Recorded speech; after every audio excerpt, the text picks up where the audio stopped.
ইউসুফ আলাইহিস সালাম জেলখানায় বন্দী, সূরা ইউসুফ পড়ে দেখেন। তখন কয়েদিদের মধ্যে দুইজন স্বপ্ন দেখেছে। একজন স্বপ্ন দেখছে তার মাথার উপরে রুটি, উপর থেকে পাখি এটা ঠোকরে কি করছে, খেয়ে নিয়ে চলে যাচ্ছে।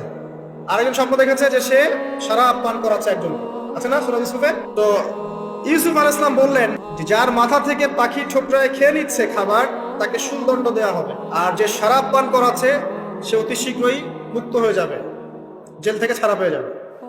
কয়দিন পর তাই হলো। এই যে স্বপ্ন যারা দেখেছে এরা কি মুসলিম? এই স্বপ্ন যারা দেখেছে এরা কিন্তু মুসলিম না। ইউসুফ আলাইহিস সালাম মুসলিম, তিনি আল্লাহর নবী, তিনি স্বপ্নের ব্যাখ্যা করছেন, কিন্তু এখানে একজন অমুসলিমের স্বপ্ন সত্য হয়েছে। একজন অমুসলিমকে আল্লাহ পাক স্বপ্ন দেখাতে পারেন, দলিল আছে কোরআনে।